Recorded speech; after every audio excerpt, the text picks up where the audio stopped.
빌드더 미니 강의에 오신 걸 환영합니다.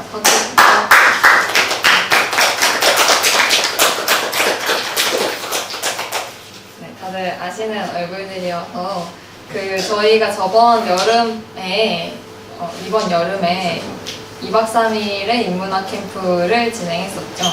그리고 그때 친구들을 좀 만나고 그리고 문제의식을 약간 같이 얘기하면서 좀 확장시켰다면 이번에는 각자 4명이 자신들의 문제의식을 풀어내려고 해요. 4달 동안. 그래서 순서를 잠깐 설명해 드릴게요. 제일 먼저 제가 하는데 저는 할아버지한테 물어보자가 저의 3달 동안의 제목이에요. 그래서 3달 동안 세네카 할아버지, 공자 할아버지, 부타 할아버지에 대해 얘기하고 그 다음에 순서가 이제 차명식 시인데 명식은 잃어버린 나를 찾아서 라는 주제로 3달 동안 돈, 일터, SNS를 주제로 합니다. 그 다음에 이렇게 2명 하고서 질의응답하고 잠깐 쉬고서 이어서 2명을 마주하도록 할게요. 그 다음은 이동은 내가 중학생 때 알았으면 좋았을 것들을 주제로 합니다. 그래서 3달 동안 옷, 음식, 즐거움에 대해서 얘기하고 마지막으로 지원의 인문학과 목공을 연결시켜서 목재 이해, 디자인과 제작, 마감 이렇게 3달 동안 얘기를 풀어봅니다. 네, 안녕하세요. 다시 한번 인사를 하겠습니다. 대학교를 자퇴하고서 이제 고전들, 옛날 책들을 읽으면서 지내고 있는 김고은이라고 합니다. 3달 동안 고전에 대해서 얘기를 할 건데요. 사실 고전은 조금 담론이 되게 많이 이미 나와 있는 것 같아요. 되게 쉽게 접근할 수도 있고요. 제가 중학교 때는 경영이나 성공, 돈벌이 이런 것하고 고전 책들이 많이 연결됐던 것 같아요. 근데 요즘에 잘 나가는 책들을 보면 또 만화 캐릭터들이랑 많이 연결시키더라고요. 그래서 이렇게 살아도 괜찮아, 이만큼만 해도 괜찮아, 이런 말들을 많이 하고요. 근데 제가 막상 읽어봤을 때에는 고전이 그렇게까지 편한 책은 아니다. 오히려 약간 사람을 좀 불편하게 하는 면이 있다. 근데 그거는 고전이 고리타분해서가 아니라 지금 우리가 생각하지 못하는 것들을 좀 짚어내주기 때문이 아닌가 그런 느낌을 받았습니다. 그래서 이번에 제가 얘기할 로마 사람인 세네카 할아버지 역시 마찬가지인데요. 기원 후 1세기를 살았던 세네카 할아버지는 이런 얘기를 했습니다. 읽어볼게요. 현실에 충실하십시오. 인생을 희생하면서 인생을 준비하는 어리석은 사람들은 내일에 매달리다가 오늘을 잃게 만듭니다. 좀 익숙하지 않으세요? 어디선가 좀 들어본 말 같지 않으세요? 저는 이 문장을 보고 욜로가 떠오르더라고요. 욜로 되게 우리 세대한테 핫하죠. 작년에 보니까 2017년에 경제 용어로 선발되기도 했더라고요. 한 해의 경제 용어로. 욜로라는 게 우리 부모님 세대를 생각해보면 얘기를 들어보면 대학교를 졸업하면 혹은 고등학교만 나와도 먹고 살기가 그렇게 어렵진 않았다라는 얘기들을 많이 하시더라고요. 저축만 하면 집을 살 수는 있었다. 근데 우리 세대는 어떤가 자료를 한 번 또 찾아보니까 39세 이하의 세대주 청년들이 12년 6개월을 쓰지 않고 꼬박 모으면 집을 살 수 있대요. 근데 이게 이 측정되는 한 달 월급이 380만 원입니다. 그러니까 한 달에 380만 원을 벌고 12년 6개월 동안 안 쓰면 집을 살 수가 있어요. 근데 저나 제 친구들은 200만 원도 못 벌고 있는데 아무래도 이번 생에 자력으로 집을 사기는 조금 그른 게 아닌가 이런 생각이 듭니다. 그래서 사실은 그래서 미래에서 만족을 구할 필요가 없게 된 거죠. 어차피 얻지 못할 것들이니까요. 좋은 집, 안정적인 직장, 내가 어떻게 할 수 있는 영역이 아닌 거잖아요. 아무리 스펙을 열심히 쌓고 면접을 많이 보러 다녀도 높은 취업 관문을 뚫기가 쉽지 않잖아요. 거기를 뚫는 사람들은 아주 극소수의 사람들이니까요. 세네카 할아버지도 약간 이런 욜로의 문제의식하고 연결되어 있는 부분이 있어요. 그래서 세네카 할아버지는 어쩔 수 없는 영역이 있다고 생각했어요. 사람들이 어떻게 할 수 없는 영역이 있다. 그거를 운명이라고 불렀습니다. 예를 들면 이런 건 거죠. 성공하는 것, 건강한 것, 사는 것, 혹은 실패하는 것, 아픈 것, 죽는 것. 근데 우리가 이 전자를 보통 행운이라고, 그래서 행복한 것이라고 여기고, 후자를 불행이라고, 그래서 나쁜 것이라고 여기는 것 같아요. 그런데 한번 생각해 볼 만한 지점이 여기에 있다고 생각해요. 그러니까 행운이라는 건 언젠가 없어지기 마련인데, 사실 아무리 큰 행운이라도 그게 영원히 지속되지는 않잖아요. 그런데 우리가 그것을 행복이라고 부를 수 있을까? 세네카 할아버지는 오히려 이 행운으로부터, 그러니까 운명으로부터, 내가 어쩔 수 없는 것으로부터 자유로워지는 것이 행복이라고 얘기했습니다. 그래서 뭐라고 했냐면, 자유로의 탈충을 감행해야 합니다. 자유는 다른 무엇보다 운명에 대한 무시로부터 생겨납니다. 그러니까 운명이 우리한테 행복을 줄 수 있는 게 아니다. 운명으로부터의 자유를 얻는 것이 우리에게 행복을 줄 수 있다. 근데 이때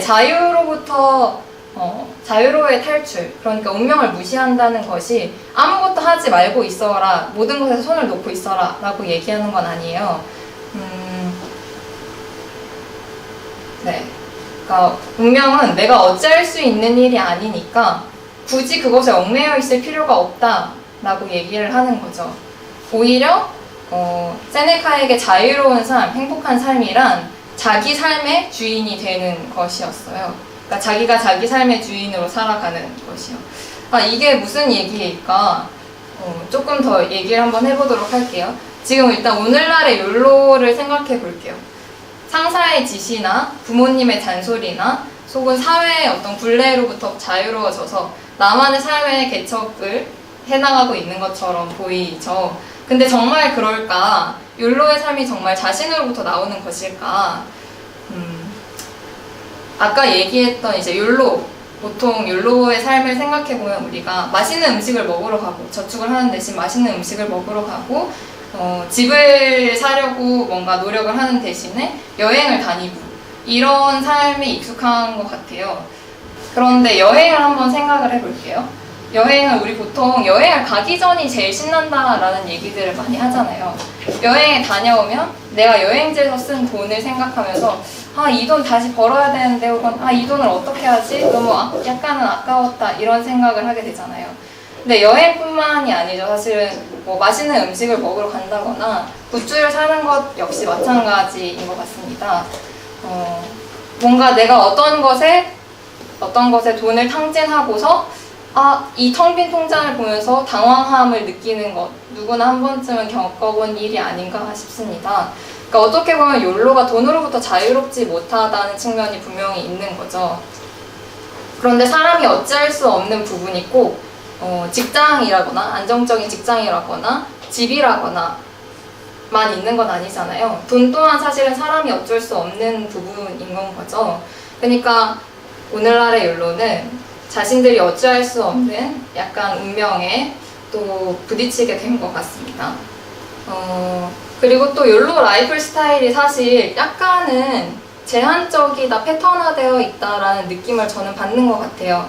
그러니까 인스타그램에서 맛집을 검색해서 찾아가고, 혹은 페이스북에서 여행지를 보고서 그곳을 찾아가고, 약간은 제약된 소비로만 굴러가는 삶을 살고 있는 건 아닌가, 욜로의 라이프 스타일이라는 것이 약간 제한되어 있는 것이 아닌가라는 생각이 드는데요. 그러니까 이것은 자기 자신으로부터 나오는 행복이라기보다는 외부에서 영향을 많이 받는 쾌락, 즐거움에 더 가깝다고 할 수 있을 것 같습니다. 그러니까 물론 그렇다고 해서 세네카 할아버지가 즐거움 없는 삶을 살아라, 어떠한 쾌락도 즐기지 말아라 라고 얘기한 건 아니에요. 맛집을 찾아다니지 말아라, 여행을 다니지 말아라 얘기한 게 아니거든요. 단지 이 즐거움은 덤이다 라는 얘기를 했어요. 그러니까 내가 진정으로 추구해야 할 것들을 쫓아가다 보면 얻게 되는 덤인 건 거죠. 예를 들어서 내가 러닝을 막 하다가 땅바닥에 떨어진 10,000원을 주었어요. 그러니까 이게 덤인 건 거죠. 러닝을 하다가 10,000원을 줍는 것이 덤인 거죠. 근데 이 10,000원을 주는 게 너무 기뻐서 계속 땅바닥만 보면서 또 돈을 죽지 않을까 하면서 달린다면 그걸 런닝이라고 부를 수 있을까요? 그러니까 어떤 측면에서 우리가 어찌할 수 없는 것, 약간의 행운과 같은 것, 덕과 같은 것들에 얽매여서 그것을 얻지 못해서 슬픔을 느끼거나 혹은 그걸 얻으려고 어떤 그 집착을 하게 되거나 하는 건 약간 이상하지 않나 하는 생각을 하게 됩니다. 그래서 세네카 할아버지는 덤을 이렇게 얘기했어요. 마치 심각한 연극에 나오는 웃음과 농담처럼 삶의 중간에 끼워 넣자 라고요. 그렇다면 이 1분 1초를 자신을 위해 사용하고 매일을 마치 인생의 마지막 날인 것처럼 살라는 세네카 할아버지의 욜로는 무엇을 말하는 것일까? 아무래도 앞에서 얘기했던 것처럼 어떤 운명으로부터의 자유를 얘기하는 거겠죠. 우리가 실제로 운명으로부터 자유로운 삶을 살고 있는 사람들에게서 감동을 받기도 하는 것 같아요. 제가 얼마 전에 밀리언 달러 베이비라는 영화를 봤는데 혹시 보신 분 계신가요? 네, 별로 안 계시군요. 이 사람이 그 영화의 주인공인데요. 31살의 복서인 매기는 사실 말이 복서지 되게 가난하고 좋지 않은 환경에서 자랐어요. 그래서 이제 매일 서빙 일을 하면서 밤마다 체육관에 와서 약간의 시간을 들이고 있는 처지인데 한 코치를 찾아갑니다. 그 코치를 찾아가서 저를 키워주십시오 이렇게 얘기를 하죠. 근데 코치가 단박에 거절하면서 이렇게 말했어요. 나는 남자만 받아, 여자는 안 받아. 근데 이제 매기는 계속해서 체육관에 나가서 매일같이 연습을 하고 또 싹싹하고 약간은 쿨해요. 그래서 코치의 마음을 얻는 데 성공을 하게 되죠. 그때부터 코치와 함께 열심히 연습을 해서 아주 순식간에 좋은 실력을 갖춘 복서가 됩니다. 그래서 챔피언전에까지 가게 되는데 그 챔피언전에서 매기가 거의 이기고 있었어요. 원래 챔피언이었던 사람을 거의 이기고 있었는데 이제 중간에 반칙으로 그 상대편의 복서가 원래 챔피언이었던 사람이 주먹을 날려서 쓰러지게 되죠. 그래서 눈을 떴을 때 병실이었어요. 매기가 눈을 떴을 때 병실이었고 이제 척추뼈가 부러져서 목 아래로 완전히 마비가 되고 아무런 감각도 느끼지 못한 상태로 평생 병상에서 살아야 되게 되는 거죠. 그때 매기는 코치한테 이렇게 얘기를 합니다. 자신을 죽여달라고. 코치의 직접 손으로 자신을 죽여달라고 얘기를 합니다. 사실 매기는 살면서 한 번도 예쁘다는 말을 들어본 적이 없을 정도로 여유롭지 못한 상황에서 살아왔고 부모님으로부터 거의 버림받다시피 한 약간 몰삭식한 부모님들 밑에서 자라왔어요. 그런데 매기는 사실은 이런 것들은 어떻게 할 수 있는 일은 아니었어요. 물론 매기는 열심히 했지만 매기가 어떻게 좌지우지할 수 있는 문제는 아니었어요. 대신에 매기가 마음을 들였던 건, 열심히 했던 건 복싱이었던 거죠. 그래서 매기는 이미 챔피언전에 더 이상 도전할 수 없고 챔피언이 더 이상 될 수 없고 또 병상에서 움직이지 못한 상태로 평생을 보내야 하지만 매기는 자신이 할 만큼 했다고, 원하는 것을 다 얻었다고, 더 이상 원하는 것은 없다고 말하면서 이렇게 얘기합니다. 전 뭔가 해냈고 세상을 봤어요. 언제 그런 꿈을 꿔보겠어요. 이제 코치는 갈등을 하게 되죠. 근데 매기가 코치가 바로 자기 말을 들어주지 않자 혀를 자꾸 깨물어요. 자살하려고. 그러니까 병원에서는 마취제를 넣고 매기는 계속 정신이 없는 상태로 삶을 지속하게 됩니다. 그걸 이제 보면서 코치가 굉장히 심한 갈등을 하게 되는데 그때 코치와 매기를 연결시켜줬던 중간 다리 역할을 한 사람이 있어요. 그 복싱장의 이 청소부 할아버지였는데 그 할아버지가 이렇게 얘기를 했습니다. 죽으면서도 그 애는 그렇게 생각할걸? 난 정말 행복했다. 이 얘기를 듣고 코치는 매기를 보내주기로 결심을 해요.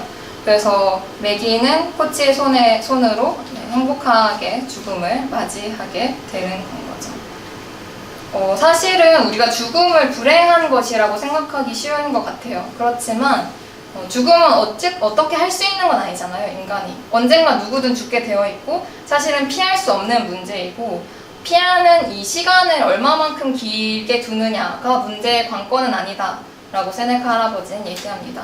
오히려 문제는 사는 것이 아니라, 그저 살아있는 것이 아니라 잘 사는 것이다.